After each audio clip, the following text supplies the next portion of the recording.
నీ జీవితంలో ఇతరులకు సహాయం చేస్తున్నావా? ఒకవేళ సహాయం చేయకపోతే దేవుడు అంటున్నాడు ఇతరులకు సహాయం చేసే వ్యక్తిగా నువ్వు ఉండాలని. వాక్యం సెలవిస్తుంది నువ్వు ఇతరులకు సహాయం చేయాలని.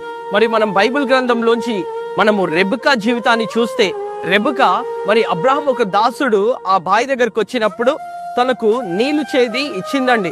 అక్కడికి ఆపలేదు, కానీ ఆ ఒక దాసుడి యొక్క వంటలు అంటే 10 వంటలకు ఆమె నీళ్లు చేది ఇచ్చిందండి.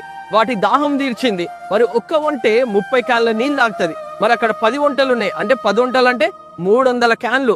ఒక స్త్రీ మరి బావి లోతుకెళ్ళి చేది తిరిగి తీసుకొచ్చి మరి 300 క్యాన్లు మరి 10 వంటల దాహం తీర్చి ఆ దాసుడి యొక్క దాహం తీర్చింది. ఎందుకు? మరి ఆ దాసుడు అడిగిండా నా వంటలకు కూడా దాహం తీర్చమని? లేదండి. తన మనస్సును ఇతరులకు సహాయం చేయాలని ఆ మనస్సుతోటి ఆ బిడ్డ ఆ రీతిగా రెబెకా సహాయం చేసింది. ఆ సహాయము ఆమె ఆ దాసుడి నుంచి ఏదో ఎక్స్పెక్ట్ చేసో కాదు, లేకపోతే తన నుంచి మంచి పేరు సంపాదించుకోవాలనో ఇంకొక విషయంలో ఒక ప్రాఫిట్ కోసం తను చేయలేదు. జస్ట్ హెల్ప్ చేయాలని ఒక మంచి గుణముతోటి తను చేసింది. మరి దేవుడు అది చూసి అబ్రహాం యొక్క కోడలుగా తనను ఆశీర్వదించుడు. అబ్రహాం ఎవరో తెలుసా?